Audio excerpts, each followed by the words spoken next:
Ancam Gus Yakut, pemuda pegang samurai. Jangan usik agama kami. Sebagai anak bangsa yang menjunjung nilai moral, adab, dan juga akhlak, dan sebagai pemuda Islam, dan tentunya juga seluruh kaum muslimin,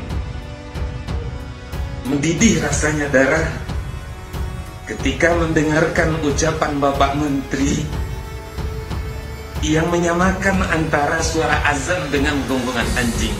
Jangan juga mengganggu harimau yang sedang tidur. Kalau harimau yang sedang tidur diganggu, insya Allah harimau itu akan keluar mencari makanannya. Siapa mereka? Orang-orang yang selalu mengganggu syariat Islam. Bapak Yakut, ini adalah pelecehan dan juga penghinaan terhadap Islam serta nilai-nilai Pancasila. Bapak Yakut, kami umat Islam azan dengan pengeras suara bukan sehari dua hari di NKRI ini, sudah puluhan tahun. Bapak Yakut, dalam ajaran kami agama Islam, yang tidak suka, yang benci dengan suara azan itu hanyalah setan. Bapak Yakut, tolong jangan usik agama kami.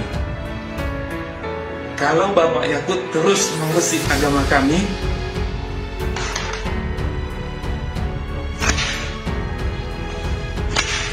sekali lagi, saya pimpinan Pusat Lembaga Ilmu dan Dakwah Shiratal Mustaqim menolak keras atas undang-undang yang telah dibuat oleh Menteri Agama.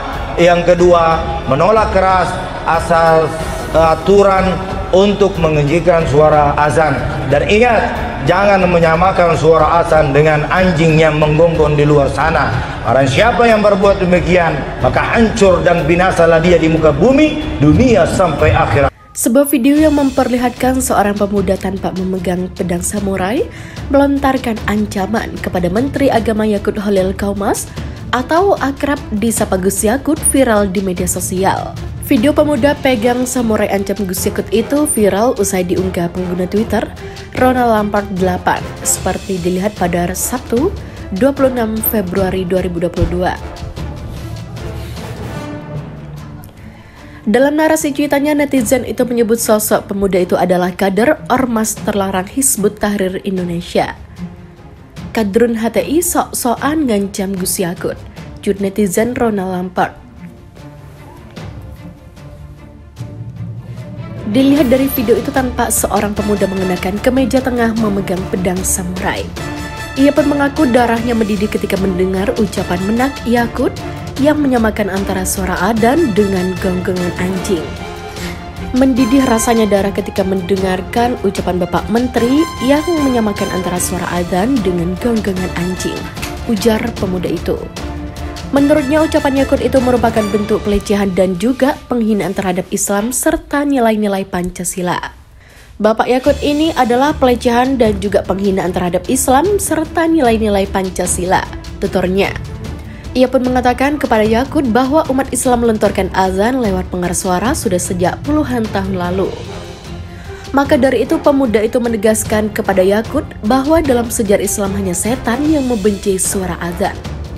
Lebih lanjut, pemuda yang tanpa pegang samurai itu meminta Gus Yakut tidak terus mengusik Islam. Apalagi Yakut masih terus usik Islam, maka ia tak segan mengeluarkan samurai itu dari sarungnya. Heboh editan foto Menteri Agama Yakut Holil Kaumas menyerupai anjing. Foto membuat gerakan pemuda Ansor angkat bicara. Diketahui, foto Yakut Holil Kaumas ini diposting dan dibagikan oleh akun Facebook Tarmizi Siregar dan Muhammad Yusri.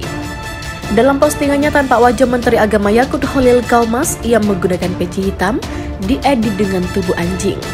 Atas kasus editan foto Yakut Holil Kaumas itu, JP Ansor kemudian melaporkan ke polisi.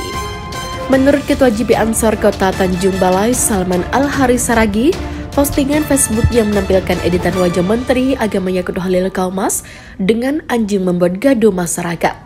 Ada dua akun media sosial Facebook yang kami laporkan ke Mapolres Tanjung Balai terkait cuitan Menteri Agama Yakut Holil Kaumas, kata Salman. Menurutnya hal itu dilakukan karena telah mencidari hati JP Ansor Tanjung Balai karena Yakut Khalil Kaumas merupakan pimpinan GP Ansar Pusat. Ia mengaku laporan ini juga dilakukannya untuk memberikan efek jera kepada masyarakat Tanjung Balai agar berhati-hati dalam memberikan cuitan. Tanpa wajah Menteri Agama Yakut Khalil Kaumas yang menggunakan peci hitam diedit dengan tubuh anjing. Karena satu cuitan itu bisa mengarah pada ujaran kebencian. Kami melakukan ini sebagai edukasi kepada masyarakat Tanjung Balai untuk berhati-hati bermedia sosial, sebab cuitan bisa saja menjadi ujaran kebencian yang mengakibatkan merugikan individu, katanya. Terpisah Muhammad Yusri, pemilik akun Facebook yang membagikan foto editan Yakut Khalil Kaumas, tidak menyangka masalah ini akan menjadi besar. Menurutnya, dia tidak pernah membuat ujaran kebencian. Postingannya itu lebih kepada bentuk sakit hati atas ucapan Menteri Agama Yakut Khalil Kaumas yang menganalogikan suara azan dengan gonggongan anjing. Meskipun begitu, Muhammad Yusri minta maaf kepada masyarakat dikarenakan telah membuat resah sehingga mengakibatkan dirinya diadukan ke polisi dan dibawa ke ranah yang lebih serius. Sementara itu, puluhan warga Medan sempat mendatangi Polda Sumut dengan membawa poster bergambar wajah Menteri Agama Yakut Khalil Kaumas. Dalam poster tersebut, massa membuat tubuh anjing berkepala Yakut Khalil Kaumas. Tindakan ini dilakukan warga lantaran sebelumnya Menteri Jokowi itu menyamakan suara azan dengan gonggongan anjing. Saat melakukan aksi damai dengan poster bergambar kepala Yakut bertubuh anjing, massa mendesak agar Menteri Agama itu ditangkap saja karena bikin gaduh. Menurut massa, tidak seharusnya Menteri Agama menganalogikan suara azan dengan gonggongan anjing. Sebagai Menteri Agama yang notabene beragama Islam, semestinya Yakut Khalil Kaumas menyampaikan informasi dengan bijak, bukan secara serampangan. Menurut massa, Yakut Khalil Kaumas pantas dicopot dari jabatannya, sebab statementnya yang menyamakan azan dengan gonggongan anjing melukai perasaan umat Islam. Dalam aksinya, massa juga membawa bendera berlafadzkan tauhid di halaman Polda Sumut. Ketua Umum Pengurus Besar Ikatan Kekeluargaan Mahasiswa Sulawesi Selatan, Muhammad Ikra Zulfikar Wisnu, ikut memberi respon terhadap pernyataan Menteri Agama Yakut Khalil Kaumas terkait analogi suara azan dan gonggongan anjing. Dalam pengamatan Fikar, menak Yakut dari awal memang telah tendensius terhadap satu golongan. Karena itu akan sulit bagi masyarakat memaafkan pernyataan Yakut karena telah memihak. Fikar mencontohkan saat menak Yakut menyebut Kementerian Agama sebagai hadiah khusus dari negara untuk Nahdlatul Ulama, bukan untuk umat secara umum. Dari situ Fikar menilai sejatinya Yakut bukan perwakilan umat secara umum. Benar saja kata Fikar, Yakut kembali bermasalah dengan pernyataannya soal analogi suara azan dan gonggongan anjing.